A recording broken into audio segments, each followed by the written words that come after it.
할렐루야. 아멘. 자, 구약 성경에서 가장 중요한 사건은 출애굽입니다. 뭐라고요? 네, 출애굽. 신약 성경에서 가장 중요한 사건은 십자가입니다. 십자가의 죽음과 부활입니다.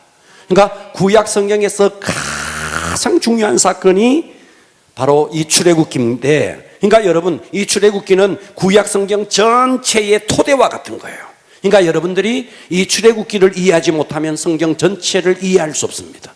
그만큼 출애굽기는 굉장히 중요합니다. 자, 창세기의 하나님은 어떤 하나님이었느냐 하면 1장부터 11장까지의 하나님은, 자, 1장부터 11장까지를 우리는 원역사라 그래요. 원역사. 다시 말해서 역사의 흐름이 없어요. 역사의 흐름이 없어요. 다만 1장부터 11장까지는 무슨 이야기냐? 하나님이 천지를 창조했다. 하나님이 인간을 창조했다. 그런데 이 인간에게 죄가 들어왔다. 그래서 하나님이 이 인간을 심판할 수밖에 없었다. 그래서 홍수 심판했다. 할렐루야. 아멘. 그러면서 무지개로 언약을 했다. 자, 그러니까 창세기 1장부터 11장까지 이야기는 구원의 이야기입니다. 구원의. 그러니까 근원적인, 인간의 근원적인 이야기. 인간이 만들어지고 인간이 죄를 지었고 그래서 죄를 지은 인간을 심판하고 그런 이야기가 원역사예요. 이해되시죠? 아멘. 자, 11장 끝에 가면 하나님께서 한 사람을 부릅니다. 11장 끝에. 그게 누구냐 하면 데라예요. 데라를 불러요. 그런데 하나님은 데라 이야기를 하고 싶은 게 아니고 데라의 아들 이야기를 하고 싶은 거예요. 그 데라의 아들이 아브라함입니다. 그래서 원역사의 끝에 하나님이 한 사람을 부르니 아브라함. 그래서 아브라함에게 본토, 친척, 아비 집을 떠나라. 이 말은 무슨 말이냐 하면 네 삶의 울타리를 떠나라. 여러분, 지금도 집 떠나면 고생이라 그러는데 과거에 본토, 친척, 아비 집을 떠난다는 것은요, 완전히 내 삶의 울타리를 떠나버리는 겁니다. 다시 말해서 나를 보호해 줄 대상을 떠나버리니 내 삶은 굉장히 취약해지는 겁니다. 그래서 하나님의 부르심이라고 하는 것은 인간적으로 취약해져라는 거예요. 취약해져라는 거예요. 이해되십니까? 아멘. 자, 이게 그러면서 이제 11장까지 원역사가 끝나고 하나님이 아브라함을 부르고 아브라함의 아들 이삭, 이삭의 아들 야곱, 야곱의 아들 요셉까지는 무슨 이야기냐 하면 한 개인의 이야기고 한 가정의 이야기예요. 그렇습니다? 아멘. 자, 원역사는 다시요. 원역사는 인간이 어떻게 창조되었는지, 인간을 왜 창조했는지, 인간이 창조되었는데 이 인간이 죄를 지었고 심판이 뭔지 이런 이야기가 원역사고 12장부터 50장까지는 개인 그 개인의 가정 그러니까 개인의 이야기고 가정의 이야기입니다. 아멘. 이해되시죠? 자, 그런데 출애굽기로 딱 넘어오면 성격이 완전히, 분위기가 완전히 달라집니다.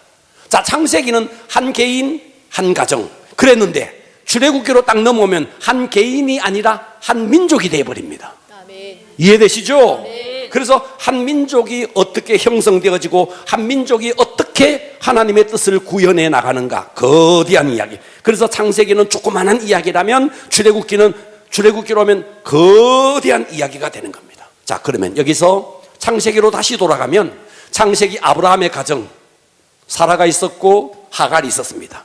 분쟁이 있었죠. 그렇습니까? 아멘. 네, 이삭이 있었네. 그 집의 아들 이삭의 집에 에서가 태어나고 야곱이 태어났네. 그런데 이 에서와 야곱이 또 다투는 갈등의 이야기. 맞아요? 아멘. 그렇습니다. 요셉이 태어났네. 요셉이, 그리고 그 집에 12아들이 태어났네. 그런데 요셉 하나를 다른 아들들이 다 못 잡아 먹어 죽을라 그러네. 그러니까 자, 창세기의 이야기 그리고 이 뒤에 족장들의 이야기는 한 가정에 얼마나 갈등들이 계속 되어지고 있는가, 이 이야기라고요. 아멘. 이해되시죠? 아멘. 자, 그런데 출애굽기로 넘어오면 한 가정에도 갈등이 있다면, 자, 여러분의 가정에도 다 갈등이 있을 거예요. 가정마다 갈등이 있다면 민족 안에 숫자가 훨씬 더 많은 민족 안에는 갈등이 있다 없다? 있습니다. 있을 정도가 아니고 갈등이 더 많겠죠. 아멘. 더 많겠죠. 아멘. 그래서 필요한 것이 뭐냐 하면 법이라는 거예요.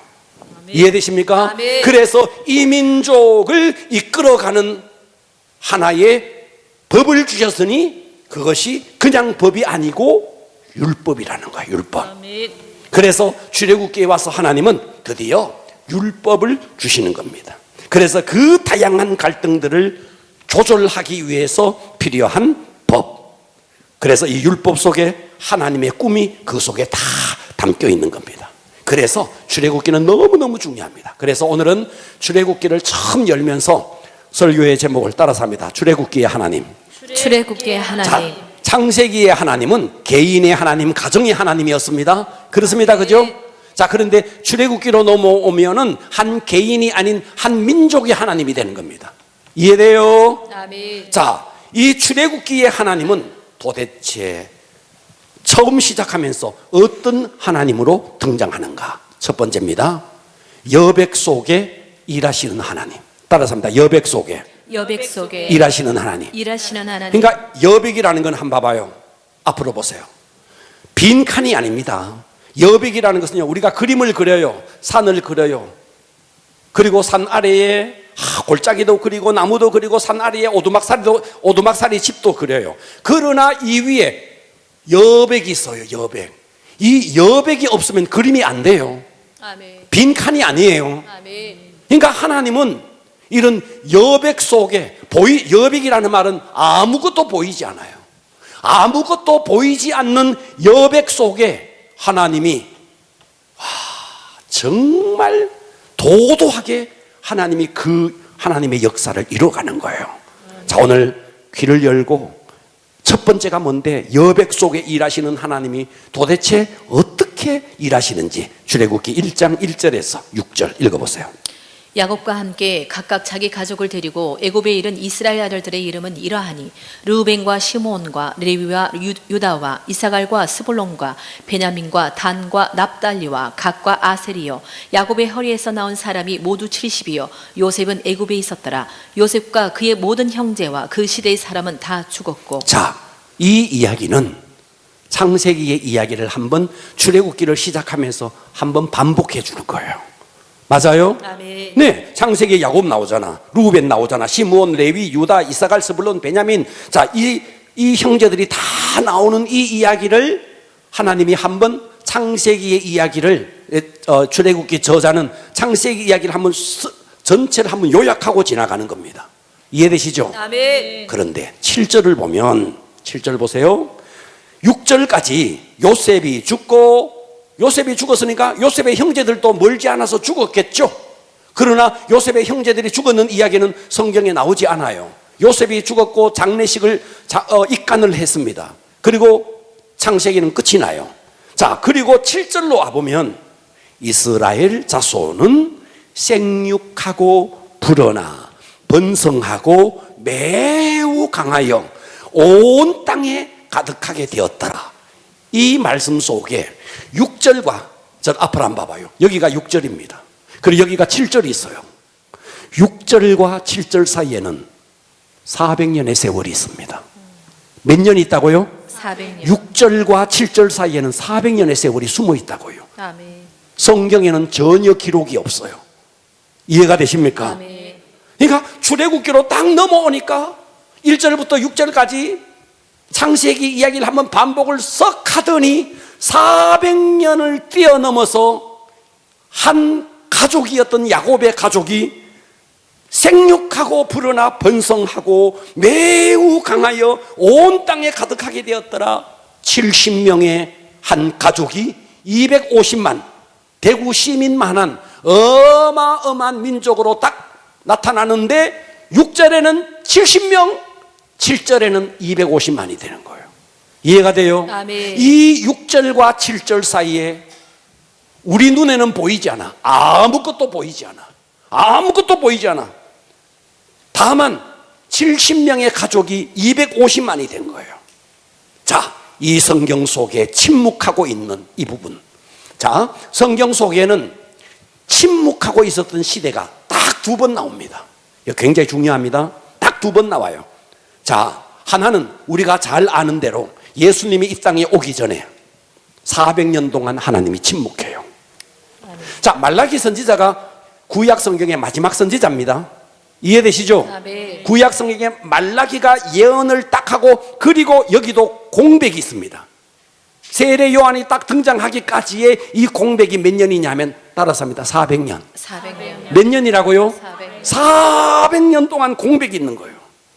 이때는 아무런 예언도 없고 성경에 아무런 기록도 없는 거예요. 할렐루야. 아멘. 그래서 우리는 이 시대를 침묵시대, 신구약 중간시대, 아무런 계시도 없고 아무런 기록도 없는 그 시대, 우리가 이렇게 말합니다. 그리고 또 한 시대가 있으니 요셉이 죽고 70명이 야곱의 가족이 애굽으로 내려왔고 요셉이 죽고 그리고 오늘 7절에 생육하고 불어나서 번성하고 매우 강하여 온 땅에 가득한 6절과 7절 사이에 또다시 400년의 침묵이 있는 겁니다. 성경에 기록은 없는데 이 여백 속에 하나님은 그러면 넉넉고 아무 일도 하지 않으셨느냐? 아니에요. 하나님은 일하시네. 아멘. 보이지 않아도 느껴지지 않아도 하나님이 일하시네. 할렐루야. 아멘. 뭘 일했는데 70명을 250만으로 만든 거예요. 아멘. 할렐루야. 아멘. 아멘. 자, 그런데 여기서 이제 학자들의 제가 계산한 게 아니고 학자들의 계산입니다. 학자들의 계산, 한 여자가 도대체 몇 명을 낳아야 70명이 250만, 200만 어쨌든 이렇게 되는가? 한 여자가 가장 미니멈으로 잡아서 10명을 낳았다는 거예요. 10명. 몇 명? 10명. 지금 전 세계에서 자식을 가장 안 낳는 나라가 선진국, 후진국을 다 포함해서 대한민국이 1등입니다. 자식 안 낳는 1등입니다. 우리도요, 몇 명을 낳아야 되느냐? 10명을 낳아야 됩니다. 경민아, 듣고 있나? 10명을 낳아야 이 나라가 여러분, 사람들 그래요. 큰 교회, 작은 교회. 큰 교회, 작은 교회 뭐로? 건물 크다고 큰 교회라고요? 아니요. 건물 커도 작은 교회예요. 성도 수가 적으면 작은 교회예요. 비록 상가교회지만 성도가 많으면 큰 교회예요. 강대국과 약소국은요, 뭐로 하는데? 인구가 얼마나 많으냐예요. 아멘. 그러니까 우리는요, 역사적 사명을 띠고 자식을 낳아야 되는 거예요. 아멘. 할렐루야. 아멘. 그래서 어쨌든 2명 이상 3명 낳은 집은요, 애국한 겁니다. 4명 낳으면 더 애국한 겁니다. 자식을 낳아야 됩니다. 2명 낳으면 겨우 그냥 플러스 마이너스 제로입니다. 그런데 1명 낳았다. 이거는 매국노입니다. 그러니까 역사적 사명을 띠고 자식을 낳아야 돼요. 이해되시죠? 아멘. 그러니까 이 지금 70명이 250만, 70명 중에 여자만 있는 게 아니잖아. 남자도 있고 절반은 남자일 거 아니에요. 그러니까 이들이 250만이 됐다. 한 여자가 10명씩을 낳고 또 결혼해가 또 10명씩을 낳고 그 이상씩을 낳아야 되는데 그 마음을 하나님께서 그들에게 주신 거예요. 그러니까 이 여백 속에 하나님은 한 가족을 민족으로 만들었다 하는 겁니다. 아멘. 자, 이제 신구약 중간 시대로 한번 와 보겠습니다. 또 다시 침묵 시대가 신구약 중간 시대가 있는데, 자, 봐봐요. 바벨론이, 자, 다시요. 남유다가 있고, 참 칠판에 있으면 좋겠는데, 남유다가 있고 위에는 북이스라엘이 있습니다. 그렇습니다. 우리나라 남한과 북한이 있듯이. 그런데 북이스라엘이 아수르에게 망해버려요. BC 722년도에. 남유다는 겨우겨우 명맥을 유지합니다. 그런데 이 남유다는요, 누구 눈치만 보느냐? 우리 형제의 나라 저 북이스라엘을 멸망시킨 아수르가 혹시나 쳐들어오면 어떡하나 그래서 신경을 곧장 아수르에게만 신경 쓰고 있는데 세력의 변천은 아수르보다 더 강한 신흥 바벨론이 막 성장하고 있었던 거예요. 이해가 되시죠? 그래서 이 바벨론이 쳐들어와서 BC 586년도에 남유다가 바벨론에게 망해요. 자, 여기까지 이해되시죠? 자, 그런데 이 바벨론이 조금 있다가 역사 속에는 페르시아입니다. 페르시아. 그걸 우리는 바사라 그래요. 바사가 바벨론. 이 바벨론은 지금 역사 속에 이라크입니다. 이해되시죠? 아멘. 이라크. 그런데 이 이 바사는 역사 속에 뭐냐면 페르시아, 그리고 지금은 이 바사가 이란이에요. 이란. 이해됩니까? 아멘. 바사가 바벨론을 먹어버린 거예요. 그러니까 이 바벨론의 포로로 있던 남유다는 바사의 포로가 되는 거예요. 근데 바사가 막 하는데 헬라가 다시 바사를 또 다시 먹어버린 거예요. 헬라는 그리스입니다. 지금의 그리스예요. 이해되시죠? 아멘. 헬라가 와서 바사를 또 먹어버리니 여기에 속해 있던 남유다는 바사의 포로가 되는 거예요. 바사가 그리스가 또 다시 누구에게? 로마에게 또 망해버리는 거예요. 그래서 세력의 변천이 바벨론에서 바사로, 바사에서 헬라로, 그리스에서 로마로 이렇게 세력이 변천해 갑니다. 이해되십니까? 아멘. 특별히 이 가운데서 헬라, 그리스. 이 그리스에 누가 나오느냐 하니까 알렉산더가 나와요. 알렉산더. 이해돼요? 아멘. 자, 이 알렉산더가 어마어마하게 세력을, 전 세계를 먹어버렸어요. 그런데 알렉산더가 일찍 죽어요. 자, 이 알렉산더가 딱 죽었는데 우리나라가 자 봐봐요. 삼국을 통일했네. 신라가 삼국을 통일했는데 시간이 좀 지나다 보니까 나라가 쪼각쪼각 나버렸어요. 후삼국 시대. 그래서 후백제. 이해되시죠? 아멘. 이렇게 나라가 나누어지듯이 헬라가 그리스 이꼴 헬라입니다. 이 나라가 전 세계를 딱 통일했는데 알렉산더가 딱 죽자 나라가 내동강이로 나버렸어요. 나라가 4개로 딱 갈라진 겁니다. 거기에 툴레미, 셀류커스, 니지아쿠스, 카산더 나라가 이렇게 4개로 나눠집니다. 자, 이때 이스라엘은 이 나눠진 4개 가운데 어디에 속했느냐 하면 툴레미에 속했어요. 툴레미에. 자, 이해가 돼요? 아멘. 툴레미 여기 들어가요. 툴레미 속에 들어가요. 이 툴레미는 어떤 나라냐면 헬라에서 나누어진 나라인데 이 나라는 종교에 대해서 굉장히 자유했어요. 종교에 대해서 억압하지 않았어요. 그러니까 이스라엘 백성이 지금 포로로 있지만 하나님을 섬기고 했던 거예요. 이 나라에 왜 종교에 대해서 자유를 줬느냐 하면 여기에 왕비가 있었으니 그녀의 이름이 클레오파트라예요. 이 클레오파트라가 맨날 화장하고 맨날 멋지긴다고 그러다가 보니까 자유를 줬던 모양이야.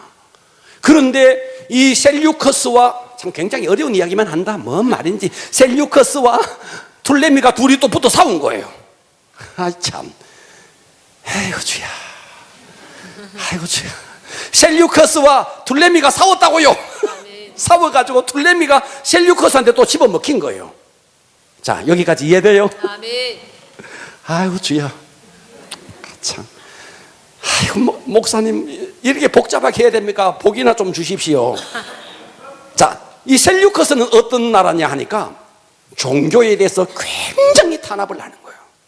특별히 성전 앞에 돼지고기 걸어놓고 성전에 들어가면서 돼지고기에 냄새 맡고 들어가라 그러고, 그리고 성전 앞에서 남자들이 홀딱 벗고 아무것도 걸치지 않고 그 성전 앞에서 막 레슬링을 하는, 죽을 때까지 하는 그 레슬링을 성전 앞에서 홀딱 벗고 하는 거예요.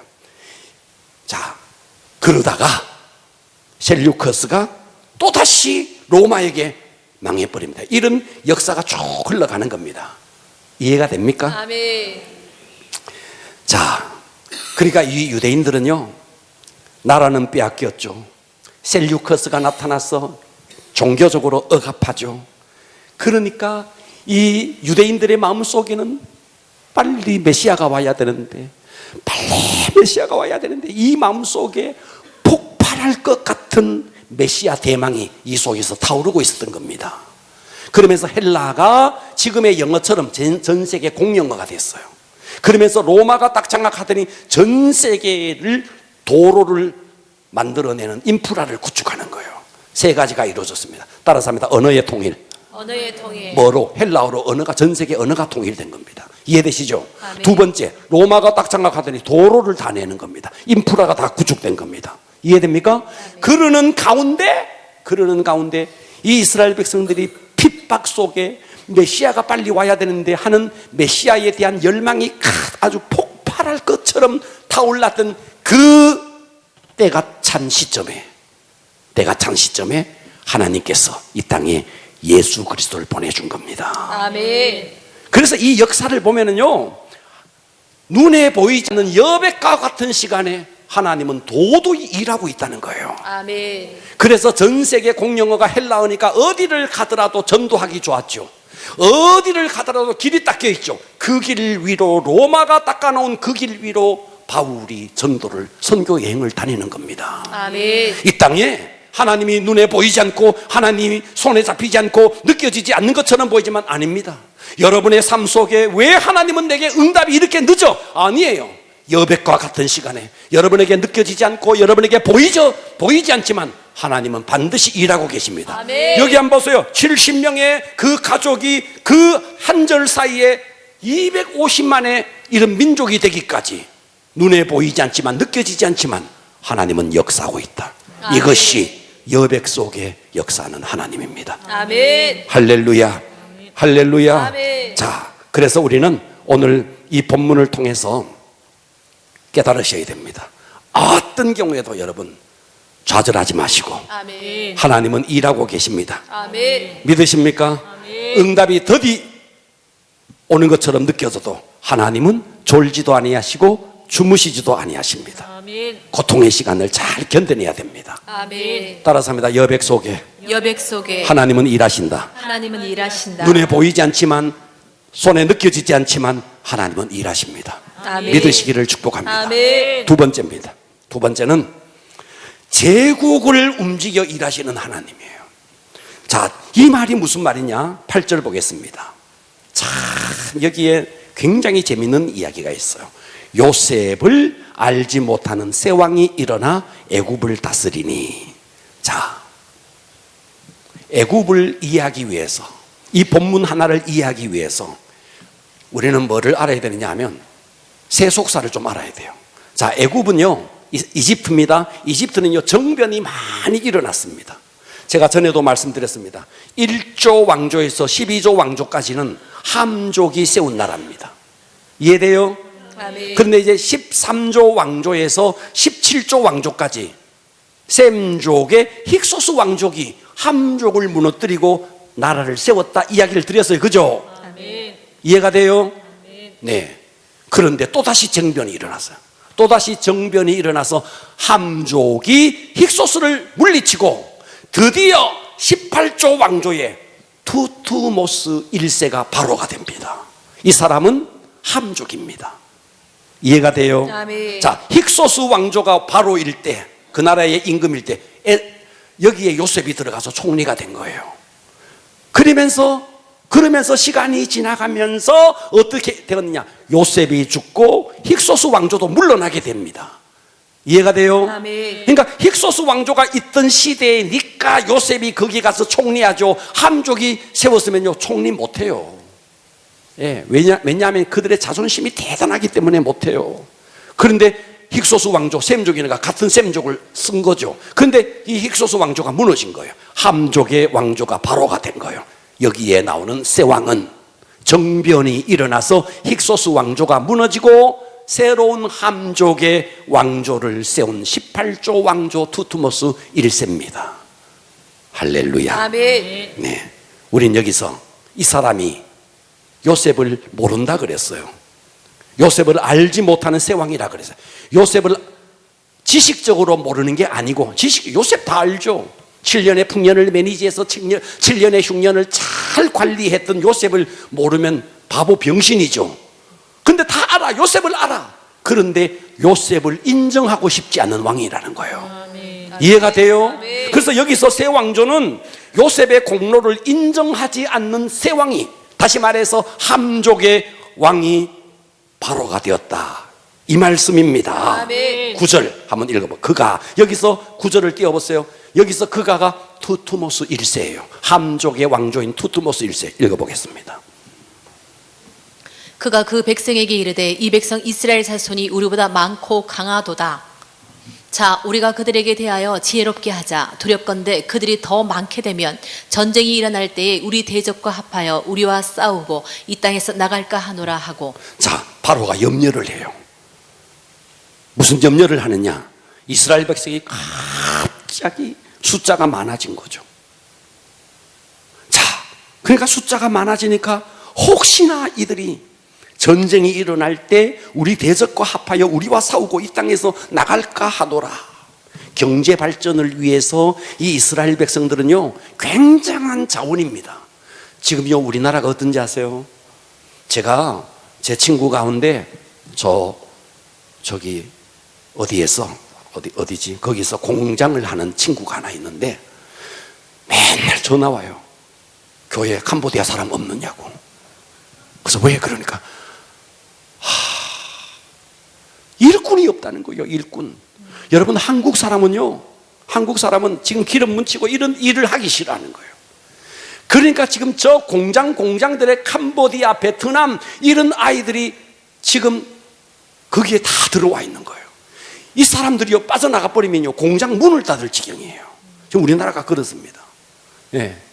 그런데 지금 이 애굽을요 지탱하는 노동력이 어디에서 올라오느냐 하니까 이스라엘 백성이 그 모든 노동력을 충당하고 있는 거예요. 그러니까 그들이 빠져나가 버리면 이 애굽이라는 나라가 지탱할 수 없을 만큼 모든 노동력이 그들을 통해서 이루어지고 있는 겁니다. 그런데 한편으로는 또 두려운 거예요. 혹시나 얘들이 다른 나라와 합쳐서 우리를 대적하면 어떡하나, 이런 빠져나갈까 봐도 염려되고, 또 저들을 그냥 두다가는 또 공격을 해오면 어떡할까, 이 두 가지 두려움이 있는 겁니다. 이해되시죠? 아멘. 그래서 바로가 꺼낸 카드가 있습니다. 그 카드가 뭐냐? 11절 읽어보세요. 감독들을 그들 위에 세우고 그들에게 무거운 짐을 지워 괴롭게 하여 그들에게 바로를 위하여 국고성 비돔과 라암셋을 건축하게 하니라. 그러나 학대를 받을수록 더욱 번성하여 퍼져나가니 애굽 사람이 이스라엘 자손으로 말미암아 근심하여 이스라엘 자손에게 일을 엄하게 시켜 어려운 노동으로 그들의 생활을 괴롭게 하니 곧 흙 이기기와 벽돌 굽기와 농사의 여러 가지 일이라. 그 시키는 일이 모두 엄하였더라. 네, 지금 바로가 안 되겠다, 이놈들 일을 다 시켜라, 더 시켜라. 그러면 일에 지쳐가지고 힘들고 집에 가가지고 애 못 낳을 거니까. 무슨 말인지 이해가 돼요? 그렇게 일을 하다가 집에 가서 어떻게 애를 만드느냐, 무슨 말인지 이해가 돼요? 아멘. 그래서 죽도록 일을 시키는 거예요. 죽도록. 그런데 학대를 받을수록 더욱 번성하여 눌러. 그러면 그럴수록 애를 더 만들어내는 거예요. 이해가 돼요? 아멘. 와, 여러분, 이거를 누가 하느냐 하면 하나님이 이렇게 하는 거예요. 아멘. 자, 저희들이 어렸을 때 시골에 살 때 겨울에서 봄으로 딱 계절이 바꿀 때요, 저희 아버지가 뭐를 시키느냐 하면 보리밭에 가서 다리를 팔자로 해가지고 보리를 밟아라는 거예요. 이렇게 보리를 밟아라는 거예요. 야, 왜 밟느냐고. 잘 커야지. 밟아야 이게 봄이 되면요, 거기에 고통을 당하고 밟혀진 보리가 파랗게 올라온다는 거예요. 밟아라는 거예요. 눈을 내리까지 말고 보리를 밟아라는 거예요. 그래서 그 밟혀진 보리가 더 새파랗게 더 살아나더라는 거죠. 할렐루야. 아멘. 자, 우리는 여기서 역사의 전면에는 바로가 보이고, 역사의 전면에는 지금 그들의 어떤 왕조가 보이지만, 여러분, 서슬퍼런 그들의 권세로 지금 이스라엘 백성을 억압하고, 그런데 이스라엘 백성은 어땠느냐? 요즘 유행하는 말로 중꺽마야.